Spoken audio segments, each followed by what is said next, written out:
the idea of forever motoring. Like forever to me is like sustainability, but forever motoring. I like that tagline. It's kind of like a commitment to movement in itself, and the commitment. And I don't know, like the human spirit is all about like pushing boundaries too, and seeing how far you can go. And I think that we're probably always going to be connected to some form of propulsion. And if that's the case, if it's a physical object, it needs to be designed. So it just feels like it's such a crucial part of um, our species is that we are always trying to go, we're always trying to go somewhere, whether it's like on Earth or in the future, if it's off this planet or something. But if you just have the components that propel you, it's just not as fun. You need to have it. You need to have it look a certain way, feel a certain way, and I think that's when it starts to make sense.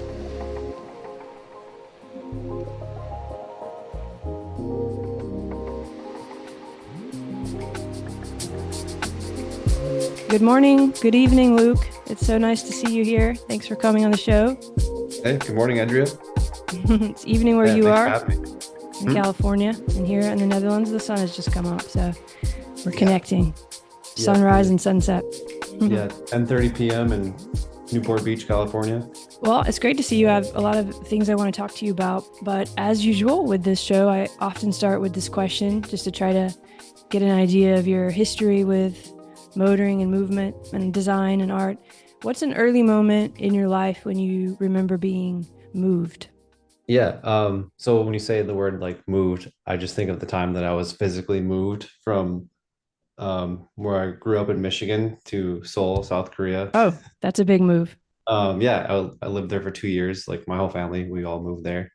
Went to high school Something there and with stuff. your parents' work or something, or Yeah, that's for my dad's job. My dad was a designer at General Motors, so oh, GM wow. and Daewoo, they had a partnership. So my dad had an assignment, like a 3 year assignment out there. So he took the whole family out there, and I remember just feeling, there was so many different types of transportation too, and all of it was super safe. There was buses, Hmm. the subway system underground. We had like a little small 50cc scooter that was just like super convenient to take Mm. around. And yeah, I mean, pretty much any form of transportation there you could just get on, and it was like Yeah. easy taxis, everything. See, it's funny, right? Because I'm here in Europe where buses and trains and trams and it's more common. But Yeah. I'm an American and I remember too, it seemed kind of amazing when you first go to a place and that's all so easily available and so normal part of life because where I grew up and I didn't know you were from Michigan. That's very interesting. And that your dad was in the car business. Whoa, what a way to start with motoring. But yeah, as we grew up or as I grew up, you had to do the car for everything. You know, you could ride your bike in the neighborhood maybe, but Yeah, other maybe if than you that, wanted to go in a circle. yeah, maybe like a little circle if you lived in a safe enough place. But yeah, so that kind of opened you up to what transportation could be. I mean, how old were you? Because your I feeling of was exploration is connected 15. to that, I guess. Yeah, I was 15. I Oh, mean, it wow. just like opened my mind up to so much stuff. Like just like I grew up in Rochester Hills, Michigan. It's like a suburban area outside of Detroit. And going to like a giant city like Seoul, it just blew my mind on everything that they have there. It's just like such a massive place. Yeah. Did it blow your dad's mind too? I mean, I want to think a little bit about because that's Probably. very traditional motoring, what your dad was doing, I guess. And you're Yeah. working more He- now in the electric world or what we think of as kind of the new world of transportation. So I'm trying to find some links there too, which were yeah. maybe I mean, already in Korea a little bit. I don't know. yeah, I think at the time at GM they were working on gas powered vehicles. But yeah, I mean, my dad had been around like the world with GM a bunch just because of how big the company was too. So he'd gone to Japan a bunch before that too. Okay, Um, wow. and growing up in kind of right outside the Motor City, and my Hmm. dad being a car designer, I was exposed to all types of cars all the time. So I grew up with my dad taking me to car shows. Um, there was this event called Eyes on Design where it's like every Father's Day. It's just like a bunch of cars out in this big grassy field, and you just go look at all these amazing cars every time. Um, and yeah, I just had like full on exposure to cars growing up, like constantly, and it was awesome. Were you, Classic cars, new did you love cars. cars? Because think of you as you're an artist and you're a designer. That doesn't necessarily mean you're the traditional person who's like loving to drive cars too. I don't know. Did you love all that too early? Um, to be honest. The Mhm. driving part of it, I never really got into that much. Like, I kind of feel like there was two types of camps that you could be in as a car designer. There was the guys that were like, they love cars and they love like working on cars, driving cars, like buying a car and taking it to the track and just like the whole car culture. Mhm. And then there was the people that kind of approach it from more just like, oh, what could we make that looks really cool? Mhm. And I was in that side of it where I'm coming more from maybe like an art background, and being like, oh yeah, this could be a cool way to me, a car, like all forms of transportation design, is about capturing movement in an object. Mhm. And it's just like making a stationary object look like it does what it does, like making it look like it does move around. So that's kind of like what like inspires me to, design things. What does that mean to make it look like it moves? This is really interesting to me because I mean, I'm doing philosophy and neuroscience about movement, and that's all connected to the vehicles, but also to the art, to the way we see and perceive. So, what is it about the art representing something or creating an object in the way that you sculpt it that helps it look like it's moving? What role does that play? I know that might be too philosophical, but when you No, look at a no, I car think and it's it feels like it's moving, it does something to your body. yeah, it's a great question. I think it conveys it conveys capability too.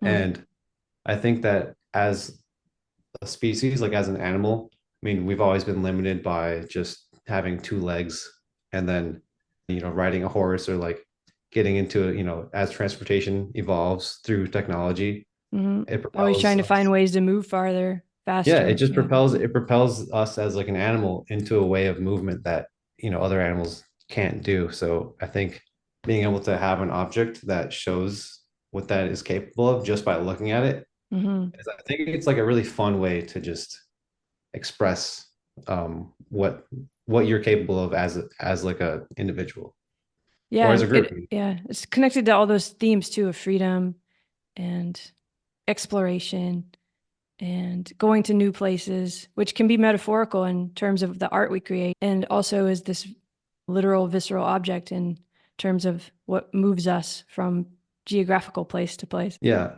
And I also think about it too, where everything that moves to us is kind of like we're almost referencing an animal, like how airplanes kind of reference birds Hmm. and certain vehicles can reference like certain other four-legged animals. But yeah, I think that there's like a fun connection that we play is saying like, oh, if the cheetah is super fast just by the form of it, or like a greyhound. If you look at some of the lines on these animals, it's almost like you could look at supercars and say like, yeah, I can see the connection there. Definitely. That whole aerodynamics thing coming from inspiration from animals or insects. It runs through art too, of the way we design AI or the way we design things in movies to look like futuristic. There's often that continuity between some sort of animal or insect body and then pushing it through what our limitations as a human, sort of adding on to it or something, and then getting to this place of fantasy almost. Yeah, I like I like the connection between these two things, but then I also think about like at some point it can become too literal, and I like the abstraction where there's almost just like a tiny, tiny little thread of continuity between the source and then what you're trying to convey.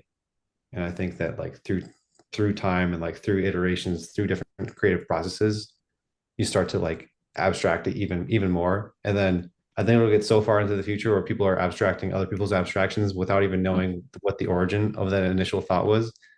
And to Can me, you that's think of pretty an cool. I think, example of that or something? Because I see what you're saying, but do you mean in the way you make cars, or do you mean in art, or which in yeah, all like of these? in terms of art, like if you're trying to reference, like trying to go back to our original point of having, say you like reference an animal to then show something that's capable of movement in a certain way, Hmm. and people are referencing just that car, and then they're starting to abstract that car in terms of like maybe a different type of vehicle that we don't even, we're not even using at the current moment, but like that point of origin gets so far lost. And I think that to me that's really interesting, that there's this abstraction that can continually happen. Hmm. And you bring up the point of AI too, where like those are the inputs, like certain inputs that we're putting into the AI. Like I don't even know if the AI knows. Of course, it doesn't know. It doesn't know the origin of of those inputs, and then we're just like building on top of that, and it spirals out into something totally crazy that then people use again, and then you just build on that over and over. Yeah, that's kind of the creative process in a way too, of sampling, and then you don't even realize that what you've sampled was a sample of like Yeah. things from the past. And we do it with cars too. But it's interesting. Let's pull it back to cars for a minute because in your art, I think you deal with these themes, in your visual art because you're actually creating visual art too. But you've also you're working at Arc now. You've worked with Rivian. You've got this whole. You're very tied to some very exciting motoring companies and ideas and designs too.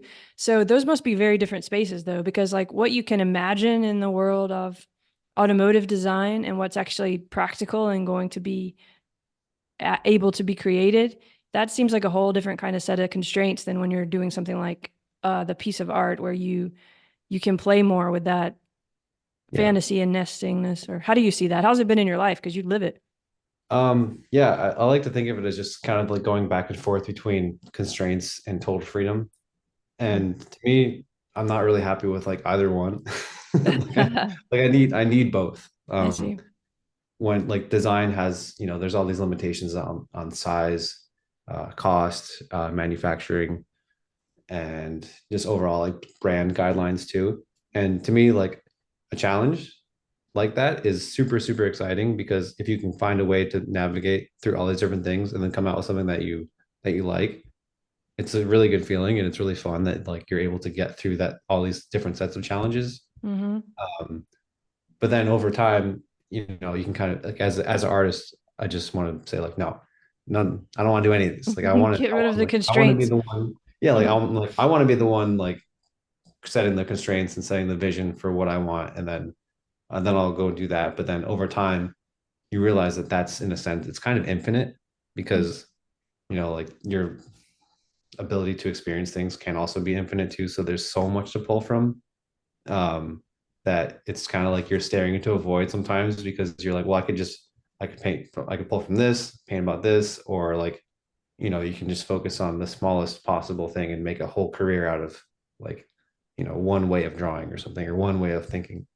So having access to both for me has like honestly provided a lot of peace in my life because if anytime, things are feeling like in my life too constrained, then I'll turn to art. Or if everything is feeling like too open and too like almost unhinged, then it's like, all right, turn to something that has a little bit more structure. And if I feel like I need more of a challenge or something, like focus more on design. And also the other thing that I'll say too, that's like a pretty big thing is that art is very, I do it, I do it alone. Like I paint in my studio by myself. Mm. Um, and not all my work sees the light of day. Like sometimes I don't show my work. Sometimes it's depending on whether or not I have a show or if I'm even invited to a show or anything like that. And design is something that like you're constantly getting other people's eyes on it. You're constantly sharing it with more people in a company. And to me, that's kind of it's sometimes more interesting because you get more people involved and it's like you're not trying to satisfy something in your own mind. You're trying to solve a problem. Mm-hmm. And there's more So input. So in a way, there's constraints, but it can also open up more possibility too in a yeah, group. there's a lot of like there's a lot of compromise too. Yeah. And it kind of has parallels to like a relationship in my mind where Mm-hmm. it's not all about you. It's you're compromising, you're trying to find something that satisfies multiple parties rather than just like following a pure thought in your mind and something that's like driven by conviction too. Mm. But yeah, I mean, a lot of the art in my life though is it's kind of just like a brief moment in time. Like this is a thought here, and sometimes I'll finish it, other times I won't. But to me, it's not something that like I use to pay rent either. So I feel like it gives me the total freedom to say like today this is my like Rick Rubin says like all art is a diary entry. And today this is the diary entry. So this is what it is. So there's no such thing as a good or a bad diary entry. And I really like that. as just like a philosophy on art, and also not having to use my art in order to feed myself is a big relief. And I feel super fortunate that there's other things that I want to be able to focus on, like design. It also keeps me in check as a person to have the structure. Yeah, I can definitely see that because the artistic mentality you were describing, or it can almost be overwhelming how much you can feel and how much you can experience, and then you want to put that into the art, and but also having no constraint, or at the same time that you're living in the real world, which is full of constraints in the way you just kind of brought up, like you need to be able to survive, live, thrive. Um, yeah, so I can imagine that would be really wonderful to have found a work, because it's not like you're doing work that you hate either. It's connected still. Yeah. So it's a nice balance. But how did this all happen? So we started in Detroit and then we got to Korea, and your dad was working in the business already. Was that just like, okay, I'm definitely going to go into design and motoring on some level, or how did you end up? I know you went to school for it at this very prestigious school, but what was going on then in that early time of decision? Um, I, so I initially wanted to be an illustrator. Like I wanted to Ah, go to college for fine art and painting, illustration, graphic design, all that. Um, but my dad convinced me. He's like, just try, try automotive. Um, as give it a dads will do. shot. Yeah, and luckily, yeah, I think he kind of guided me in this way that was more of like, why don't you try? Like, just look at the numbers. Like, look at how hard it is to be. He was telling me that it's really hard to be an artist and to be able to like make money on it. And I didn't know any Mhm. better. I mean, I know there's a lot of people now that are super successful as artists. But at the time, I was like, all right, I'll try automotive. And it wasn't Mhm. just about like what pays the bills. It was just like just try this first and see what happens. I tried it for a year, freshman year of CCS, and I still wasn't, to be honest, I was not totally sold at first. And I went to the dean's office and I was like, all right, I'm going to switch to illustration. I sat in on an illustration class. Mm. I was pretty set on it. And then board hit me up and they gave me a scholarship for my portfolio. And I Oh. was like, wait a minute, hold on. I Mhm. was like, maybe there's a world where I can work as a car designer and then paint in my free time. So freshman year of CCS, I kind of just like agreed that was going to be my plan, and that's what I've been doing ever since. And it sounds like you're glad you did it, because it sounds like you were able to figure out what you wanted to contribute to the world could come in many different ways or something, which is not something we easily figure out, and not early in life either. But you don't seem to regret that you've gone the way you've gone.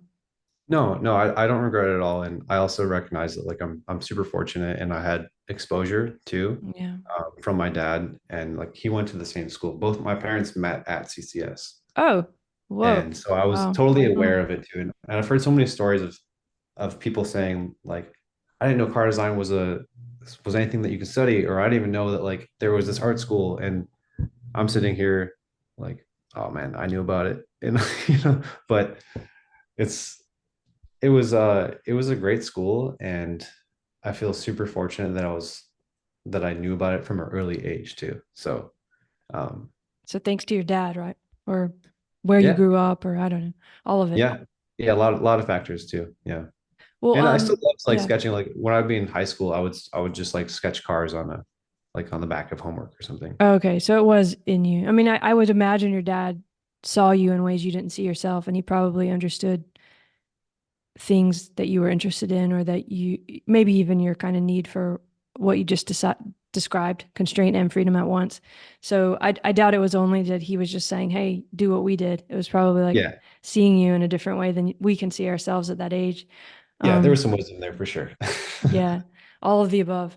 Um, but it's very cool because you've also, I mean, it's a different world than the world your dad was in terms of transportation. We've entered this confusing, strange kind of space of what fuel source is going to be best, and how do we redesign with different fuel sources. And Mhm. um, how did you get in? Like, so you went to this prestigious place, you got a scholarship from Ford.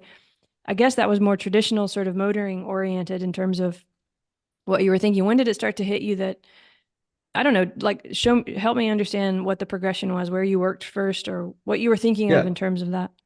Um, yeah, at that time, there wasn't really any discussion of electric cars. When I was at school, it was kind of just like, come up with concepts, a story. I honestly can't even remember if people were talking about electric cars or not. Maybe they were, but it didn't Hmm. really seem like it seemed realistic either way. It was just like all students working on student projects. Yeah. Um, This was not that long ago either, by the way. So yeah, it's right. crazy how Yeah, fast it's changed. I know. Yeah. Yeah. So to paint the picture, it was like 2010 at the time. Seems like And yesterday. yeah, right. Yeah, I was in Detroit, and the goal of being in automotive design CCS was like while you're there to get internships. And you have to like kind of compete for, these internships and show your best project and everything like that. So I was able to get one at General Motors in Warren, Michigan, and Oh, then one in Nissan in Japan for 3 months. And okay. then, So I mean, we just have to say for a minute, that is not an easy environment to get those scholarships in. You're kind of at the top school in the top place, at least in America, for all this. So that well, was fortunate. there's also Art Center in Pasadena. Those are always like the two schools Okay. that everyone kind of like tries to go to for automotive and things like that. But I mean, there's a lot of, I think there's more that are coming up now too, though. No, that's good. Um, but yeah, so it was GM in Michigan, and then Nissan in Japan, and then Mercedes in California, and then it's like, all right, it's time to graduate. So you And did all then three of those within like a year or two, something? it was over about a year and a half. Yeah. Wow. All exterior design. Um, and then my first job out of school was at Chrysler in Auburn Hills, Michigan. I started out in the advanced design studio there, and then I was there for 3 years. It was a fun place, super fun place to work. I will say that. We didn't Hmm. really talk too much about electric cars at the time. I was working on a future charger concept when I was there, and I got to work on like a full size, and it was just like a huge learning experience for me as a designer. Um, and then from there, I got hired into Rivian in 2017, and Ha, and what that good was timing. yeah, I was in the right Mhm. place at the right time. That's for sure. Wow. Yeah. I mean, Um, not many people had probably even heard of Rivian back then, right?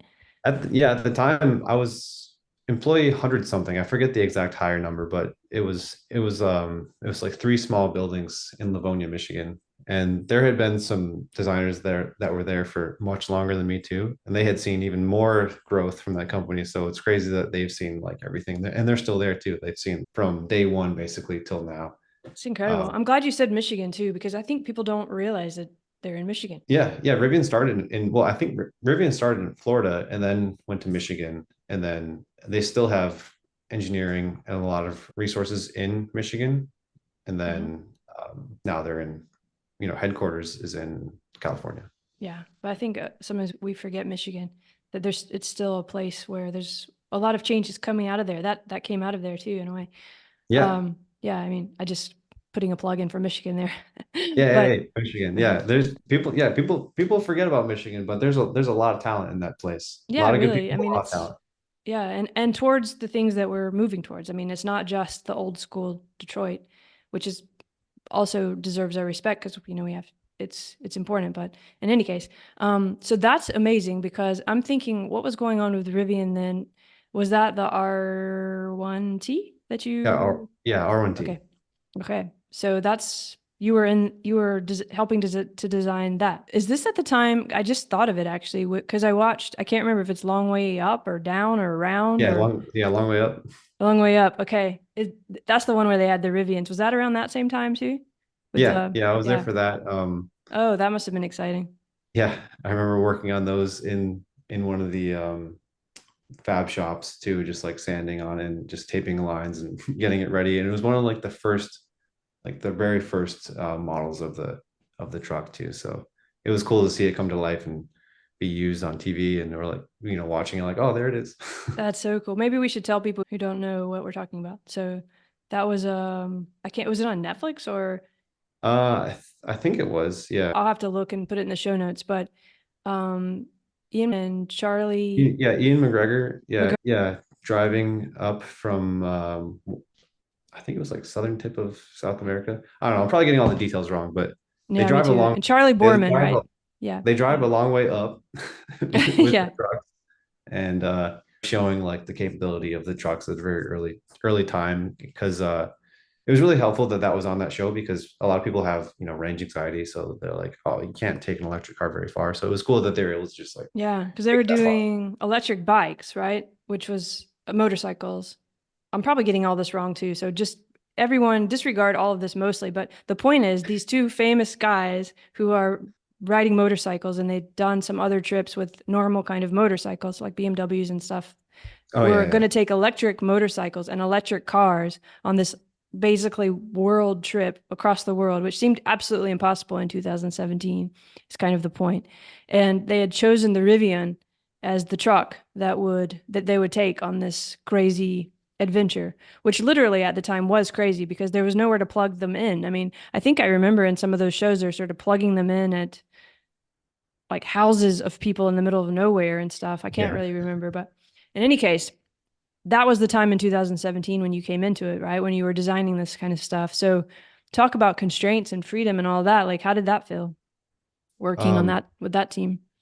I would say that that was probably a perfect balance of like freedom and constraint, because the team there, we got to start with a pretty open blank sheet of paper. There was a rough package. The gear tunnel, for example, was already like in the engineering model, like of kind of look. It was Mm. already known that that was going to be part of the plan, and that was going to be a truck and an SUV. So like that was what was known. Everything else, um, as far as like the brand, the aesthetic, the design language, like the signature look of everything, like these were a lot of things that were still up for grabs. So And um amazing things. The R1T and the R1S now, the way they look is really spectacular. yeah, I there was a I think there was like the right group of people at the right time, that we all got to have a say. And the fact that it was a small team too is super nice, because I think if it was at a larger company, not a startup, um it's easy to just say like, that idea is not going to work, or no one would ever buy that, or that's not, you can't design it to look like this because it doesn't fit Mhm. in with the rest of the market. If you were to just look at the market and say like, okay, what's the market telling us that it wants, you wouldn't have gotten the current trucks. There was a bit of like vision from the top, and support for something more ambitious, and I think that that really paid off. Yeah, definitely, because you have this vehicle. How would you describe it for someone who's never seen it? Of course, they're going to see it and they've seen it, and everyone who's watching. um, But I would say it's something that it's playful, but it's also a bit serious at the same time, and mm, it takes risks, but it's non-traditional, but it also has remnants of, like, the silhouette, for example, is it's not groundbreaking in its execution, but we took certain risks and certain liberties on like very specific areas to separate it from what else you see on the road. So and I'm you do. looking It at, looks different. You don't forget it. I mean, of course, now everyone's completely wild about it, about the design. But I do. You remember the first time you see it. I think it for me, it was in those documentaries, but. It's got this interesting, it's got that continuity that we were talking about of sampling or whatever. You feel especially American, I guess, which I think is hard, but you feel all that stuff like Detroit and all the history, but at the same time, it feels completely almost futuristic. yeah, it was definitely a fun project to work on for sure. So how long were you at Rivian? I was there for 6 years. Oh, so right at the time when everything was changing and moving and Yeah, so 3 years in Detroit, and then 3 years in California, and then coming to California was cool because I was exposed to a lot more like other electric. There's a lot more electric companies out here too. were So you it felt like it was fascinated at with home. electric? Did that develop Yeah, at Rivian or it wasn't like you had a yeah. passion for electric and then you It was pretty much like as soon as we started working on electric trucks at Rivian, I immediately connected with it and felt that this is the future and that I only want to design electric vehicles from now on. Why? Um, What was it about it? it just feels more appropriate. I don't know, something about it feels like it feels right to design, and it allows you to do more things that you typically wouldn't be able to do in existing vehicles. Constraint of the engine and all that stuff, you mean? Yeah, you Or just don't, and then you don't have like just something simple, like you don't have a huge grill on the front mm, end because you're not taking in as much air to cool the engine and things like that. And you can just like, you can just, it's more of like a blank canvas. So to connect it back to some of the other points is it allows you less constraints. So you get to have more freedom in designing the surface, like the fascia and the lighting, the light signature. You can do a lot more. was it how was it, what was it like working on that? Was it the same kind of process as you might have found at Chrysler or something? I mean, because it feels like you're kind of creating the rule book a little bit together because it's a kind of a new area. But were you also taking, I mean, were you saying this is how it was done at Chrysler, so maybe we should do it like this? Or Um, I would like, say that yeah. a lot of us, there was a couple guys that came from Chrysler as well, like Mhm. Jeep specifically. Um, and I think some of the process was brought over. But there are processes in design that are kind of like unanimous for any car industry where you start with sketches, you have sketch reviews, you start to down select certain sketches that you're gravitating towards and then work towards a 3D model, Mhm. like a scale model, and then you kind of compete with other designers for the theme. And then you select one theme and then you go into full size and then start refining it and working with engineering. So that process, yeah, like you could find that at pretty much any company. It Mhm. sometimes it depends on if they're using clay models or digital modelers Yeah, to did you execute use things. CAD or did you do both? Is it clay? Was it Yeah, all of the yeah. above? Definitely a shout out to the Rivian modeling teams, like all the digital guys over there, and then all the clay guys, super talented, and like no designer can do anything without those guys because Yeah. every designer can like put up a flashy sketch or like try to sell an idea, but it doesn't matter until it gets in 3D. Like no customer is going to buy a sketch. They want to buy the physical model. So like that's when everything really starts to matter. So if you don't have someone that is able to translate that into 3D, and even if you're telling them, if even if you're like, trying to help give a direction, some of the best modelers can like see past your bad direction and be like, nah, you're saying this, but this is what I think needs to happen. So they'll create the forms and the shapes and then make it work. And then you're like, oh yeah, I meant to do that. But really like these guys are helping problem solve and refining surfaces and making them look like it's like actually professional and like presentable A-class surface. So as I understand it, you're sort of sketching it and coming up with the ideas, and then you're putting it into CAD with these people who know more. Maybe I didn't know. I thought you would be putting it into CAD too, but Well, there's a little I bit of don't. that. Like Yeah. there's a little Okay. bit of like sketch modeling, Mm-hmm. but it's not something that you can take to the finish line. Like that's a whole separate It's career team. It's path. a team. But then when Mhm. you put it in, so that you did model it too in clay, or because that also Me, changes it, me right? personally, no, you're Or working with, someone did. Someone yeah, did. yeah, I yeah, mean, exactly. I don't Yeah, mean you're you. working Yeah. with clay modelers who are just like gangsters with how things are supposed to fit together, and Yeah. yeah, super good. Yeah, I love that process Building. together. So you came to California. It got you to California. Had you ever thought you'd be in California, or was that a Man, I wanted to be in California ever since I was like 11 or 12 years old. okay? So that was a beautiful kind of transition for you into electric, which sounds like you wanted. That was a good world for you into Yeah. California. Yeah, Um, California always intrigued me because like growing up, I would read like skateboard magazine. Everything was all the always, all the pools. photos were always California, and Hmm.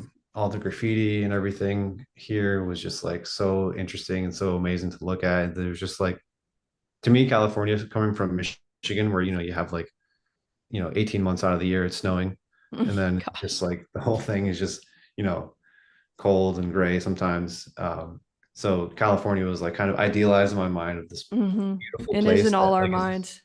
yeah, it's just like visually stimulating. And as a visual artist, I always just thought like, man, I need to go there. Did it change your art? It changed your life and your design world, obviously, but Did it change the way you do art?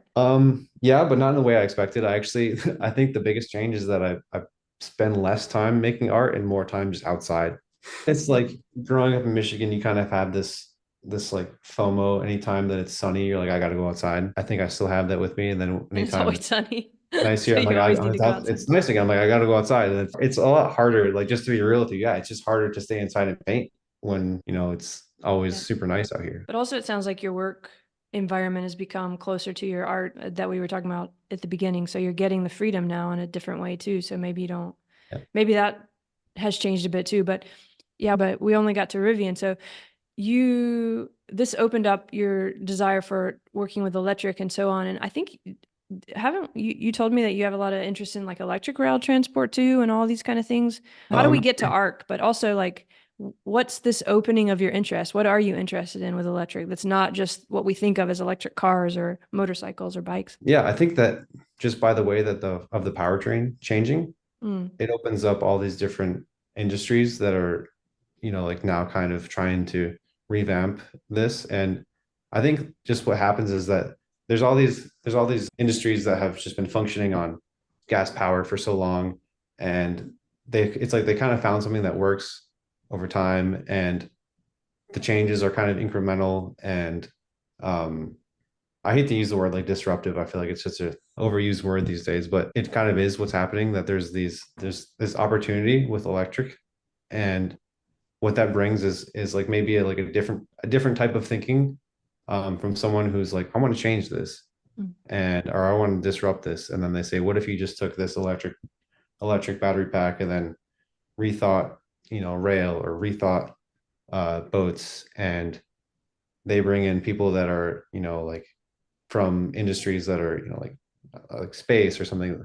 Basically, industries that aren't directly related to that specific realm, but they're kind of thinking like, let's disrupt this. So they're trying to find, the best minds from all over the place, and just say like, hey, let's tackle this problem the same way we would tackle, like building a rocket ship, or something else. And I think that, to me, like, I like environments like that too, where people are pushing themselves and trying new things and trying to disrupt something and just trying to make a big impact. And I guess to sum it up, I also like have a lot of ambition to make a big impact with my work. And I think in an environment where people are trying to change something, like if you're changing the powertrain, you open it up to, well, what else can we change? So then you kind of like get this chance to rethink everything, rather than saying like, all right, let's just change the grill texture on the new version of this current gas car. Not that there's anything wrong with doing that. I just feel like it's more fun for me personally to try and just like redesign as much as possible and rethink how things operate and rethink how things work. Well, as a philosopher coming out of this cognitive science, of course, that I love that you say that because that's what I notice about it, that it's a different way of thinking. And with that comes disruption or at least some kind of dissonance or confrontation of a lot of the things we've been talking about. Because, of course, all these cars of our past, of our life up to this point, have been built in a certain way with all those things, like you with the powertrain this way and this for reason, right? So we have this idea of what a design is and what a car looks like that we just take for granted has to be that way. So it must be exciting it must be exciting, but also kind of a like it's confusing in a way too to open that up, that you don't have those same constraints anymore, because that part of what draws you in, that changing of what's possible in terms of the thought process, but then the actual creativity too. Is it driving you from the artistic end? Or are you also interested in the environmental stuff? How does that go together? Yeah, no, I think that it's the right move too, environmentally. I think that like not having the consumer be the one that's polluting everything in such an intense way, and then also just the sound of it being completely quiet, Mm. it just feels better. Like it feels better to use, and it feels cleaner. And yeah, so I do like that. But I guess I would say like I approach it more from a creator aspect, where I like being able to be part of something that is pushing me. And um I want to use the opportunity to say like, well, if we're going to rethink this, can we rethink this too? Like if you're going to rethink the way that the vehicle is powered, like why not rethink the way that the interior feels or something, or why not rethink that the way that we use the software and the limitations that are there currently, like why don't we think about different ways that could be implemented? Yeah, it's exciting. And then from an art perspective, yeah, again, same thing. Like you can apply that and you can use it in ways that people may be more open to. Have your own habits changed in terms of the way you move yourself through the world? Do you ride bike? Do you only use electric? I mean, your actual Well, habits of yeah, moving through the world. I currently drive a Rivian R1T, which Lucky I love you. driving. It's super fun to drive that Oh, thing. Lord. Yeah, I love that. I love that truck. It's great to drive. Then I also have a Suron, like an electric dirt bike, and then Cool. Super 73, another electric bike. It's just super fun. I mean, I take that thing in close distances everywhere I can so that I don't have to try to park. Um, but yeah, I really like just the access that it gives. And you're driving around, you're riding the bike around, and it's like you're going pretty fast, but you're also not making that much of a noise either. And then if you're feeling lazy, you don't really have to do anything. you Yeah, can just you can just like, roll up. It's super convenient. it's great. And do you find it changes because you were talking about being outside and the Mhm. change between Michigan and California. There's a visceral, sensual difference too when you have that form, at least in my experience. It's the Yeah. quality of your life and day and body change. Yeah, I think that having something that's completely silent and kind of that it's not really polluting anything, but it does have a motor in it. It makes me take the vehicle closer to things in nature that I probably otherwise would have just been like, I'll just park it over here. Do you get connected to your vehicles, your cars? I'm just thinking of when people name their cars or they feel kind of like they're an extension, a technological extension of their body. Do you have any of that kind of stuff, or is it all very separate? Um, to be honest, it's pretty separate. Yeah. Like I don't really feel like I have a big connection with the vehicle, like personally. I think of it more like conceptually, where it's a nice extension of myself that like I otherwise couldn't do. Like it's a nice form of movement that like I now have access to. And the fact that it's electric makes it feel more seamless. And then just the way of getting in and out of the vehicle. And for example, in the Rivian, when you park the car, you open the door and you get out, and that's it. And the car locks itself and it turns off. And I've driven gas cars where I've done that same thing, where I just get out of the car after I press park, and then this car's still running and the lights are still on. And I'm just like, oh yeah, wait, now it's like Whoops. one more thing I have to think about. Mm, And I like that in these electric cars. It kind of it's like there's so much stuff to think about in the world every single day. Like the amount of thoughts that you have to go through just to like, every task, every obligation, everything like that. It can be just one more thing. So if there's a vehicle that can just take some of those things off your plate, like not having to think about it, it's a nice like added convenience and kind of like a luxury that we have. yeah, makes sense with the way it makes me think of early on when you started. You thought you were going to do illustrating, and then you went into all this, and that you weren't that connected to the car in the way that some people are. It sounds like that's kind of stayed, but it's also that you understand it as a ability or something like the way you just described that's like kind of feels continuous with the body, right? It's making your normal everyday movements and habits more seamless, which is Mhm. kind of something that's a beautiful thing about design too. But so we haven't gotten to ARC yet. So this is a pretty exciting thing too. I think you also found maybe the right time in the right place in the right company. But for those who haven't heard of it, maybe you could tell us about ARC a little bit. Yeah, Arc is a really awesome electric boat company. Their mission is to electrify everything on the water, starting with the consumer space. So the first boat was the Arc One. You can look it up. It looks awesome. It's really It's cool, like beautiful. black Yeah. and white two-tone graphic boat. Mm. Um, very simple, very clean. And then the current boat that we are working on is this Arc Sport, and it's a wake sport boat. I've been on it a couple times. I've surfed behind it one time. But yeah, it's amazing. It's super fun to be part of. And the look of it too is my favorite part is the look. It's very simple. It's very like genuine feeling. It's very honest feeling. Yeah, there's a lot going on with it that I It's like. gorgeous. It makes me think of those. I don't know anything about boats, so I'm not. But I think, what are those kind of wooden boats? I think of like JFK years and stuff. These The Chris beautiful. Craft Yeah, boat. exactly. Yeah. There's something so Classic, a bit of like a classic feel to it. It's yeah, it's not necessarily like trying to completely disrupt the entire marine industry, but it's more so of like this is ARC's interpretation of a boat that is electric. And the thing that I appreciate a lot about it is that there's a lot of restraint and there's restraint. a That's lot the of, word. Yeah. Thank you. yeah, and the electrical engineering team there and the software team and the entire like engineering team at that company is brilliant, and everything that they're able to do with like powertrain, everything's vertically integrated. It's so the product itself is super strong, and um, me being able to be there as a designer, like I feel super fortunate to be able to try and package all of this into something that looks and feels electric and intelligent and is making the right statement for its time and place. Yeah, it's a part that's so important in all kinds of ways when you scale it up into the way that transport works over water.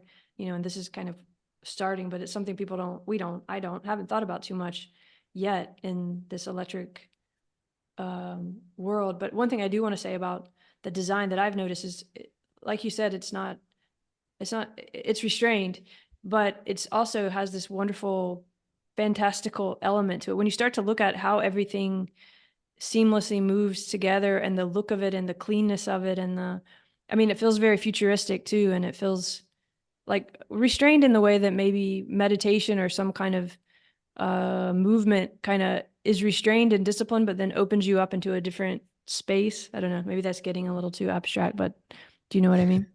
Yeah, no, totally. Yeah, it has like sort of like this like quiet confidence to it that I really appreciate. When did you get into the water part, by the way? Had you ever been interested in boats? I grew up with like, in Michigan, there's tons of lakes everywhere. So I have an uncle who has a lake house, and we would go on like jet skis and he's a speedboat and like pontoons and stuff like that. Okay, so it's in Um, your life. a little bit, yeah. I've always been kind of like, I guess you could say like boat curious. I've never been like That's a nice super into term. like I'm Boat gonna draw curious. boats. Yeah, I was always it's like imagine being in a car like and then like seeing a boat go by and you're like, that's kind of cool, but then you don't Hmm. really think too much about it at the time. But there's been certain boats that I've always just thought are like just beautiful, like sculptures on the water. And to me, I kind of never really like I guess I just didn't have enough exposure to design when it came to a boat because I didn't really know like how do you get into this? Like what are the companies? What's going on? I don't know. It kind of just seemed like a bit elusive to me, to be honest. I was like, how does one get into this? I'm in cars. I don't know about anything else. Hmm. um, I guess the electric made that connection a little easier. yeah, no, totally. Yeah. And I think that was definitely like the clear connection, like electric vehicle to electric vehicle. And going back to this like idea of extending the human capability, like people aren't meant to go on the water. Like we're not, we can't really function, live out there. So the idea of being able to have something that extends your distance out into the water and it's electric to me is also just it's great. Yeah, good point. And the world is changing, the earth is changing. We definitely need to rethink where we're comfortable and where we can be. And yeah, so for environmental reasons, that we could rethink the way we do all this movement on the water, because a lot of it's already being done, of course, like moving things around seems crucial and a blind spot still. I guess just to kind of close it out, you can say more about ARC too, feel free, because there's so much there. But in this kind of sense, this is called forever motoring, or um, we talk about forever and motoring, and what motoring is changing, being redefined.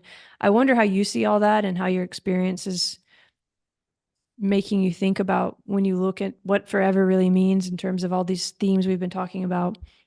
Yeah, what comes to mind? What does forever motoring mean to you? I think it makes me think of sustainability. But also it's like the idea of forever motoring. Like forever yeah, to me is like sustainability, but forever motoring. I like that tagline. It's kind of like a commitment to always like it's a commitment to movement in itself and the commitment and I don't know, like the human spirit is all about like pushing boundaries too and seeing how far you can go. And I think that like having some sort of, we're probably always going to be connected to some form of propulsion. And if that's the case, if it's a physical object, it needs to be designed. So it just feels like, it's such a crucial part of um, our species is that we are always like, we're always trying to go somewhere. um, Whether it's like on Earth or in the future, if it's off this planet or something. But like if you just have the components that propel you, it's just not as fun. You need to have it. You need to have it look a certain way, feel a certain way, and I think that's when it starts to make sense. But yeah, I like the idea of forever motoring. It's pretty cool. And you think we can do it? You think we can find ways? I mean, you've been behind the scenes in a lot of ways. Do you think the changes being made that need to be made, and that do you have kind of faith in the people that are creating the movement of the future? I mean, you're one of them, but Um, I'm I mean, I don't really feel like I'm one of them all the time. Sometimes, mm, like if you're working at like the macro or the micro level, you don't really see the macro every day. mm. But it is nice to think about. But yeah, I think I would say I do believe in that, and like the human spirit that we're always going to be pushing forward and continuing to commit to, making the right choices. I hope. But I think that also as technology gets better too, things become more attainable, and the more that we work on things, the more research and development that goes into all types of manufacturing or just products in general. Um, it seems like it becomes more affordable and easier to create, and then thus cheaper, and then giving more access to more people. So then like more people can then, if someone's never driven a car before, if someone's never experienced being inside of a vehicle before, then now they can. And especially if it becomes autonomous, where you don't really have to be the one in control, where it's just something that's more like it's passive, instead of something that's super active. um I think that that's probably the future, is just like forever motoring, but it's more of a passive experience where you don't really need to know how or where you're going. And it's kind of more like a train, when you get on a train and you're going somewhere. That's I feel like that'll be the future too, where it's just like, oh yeah, I'm just going in this car, I'm just going to this location. um and then I think that what's going to happen is like that's going to kind of fork off into two different directions, where you have this more passive thing that becomes like you commit to that, where you're making something that's super safe, it's really intelligent, and it kind of predicts your behavior. Maybe there's AI involved with that. um, and then I think that there's going to be a slight rebellion against that, not like in any intense way, but it's kind of just like a counterculture where it is more about the enthusiast, about like, no, I still want to drive this gas performance vehicle because it's fun. I like the sound of it. I like the feeling of the engine. And I think one thing that like needs to be said is that like this whole electric movement, it's not necessarily that it's inherently better than gas vehicles, because I think that there's still like, as an object itself, these gas cars are still like pretty amazing feats of engineering and design. So it's not like those are like, oh, those are all bad. Like everything that's like, I would never say like, oh, that's all bad that's been done. I think that like when you go to a car show, I mean, you're looking at cars that are, all gas powered, and some of my favorite cars in the world are always going to be like these older gas powered cars. So I think that what's going to happen is that people are going to have like this, like, no, I'm going to, like, maybe I'll take my autonomous pod to work in Monday to Friday, but on Saturday and Sunday, I'm going to drive, like this classic 60s Mustang, or like this, Ferrari that sounds super loud when it starts up. And I think that that's going to be there's going to be like this nice balance of the two. And then maybe some that are somewhere in the middle, and then you get like this whole new, maybe a whole new company forms out of that. But yeah. I love that. I'm so glad you brought that up because I think about that a lot. That means we have to change the way that companies do business too, which can be done, but that you Mhm. brought up accessibility, I think is very important in terms of thinking of forever motoring, that because we don't want to just say, okay, now all cars are bad. And so the people who need to move can't move. I mean, so there's Mhm. accessibility in the ways that we find ecological ways to motor.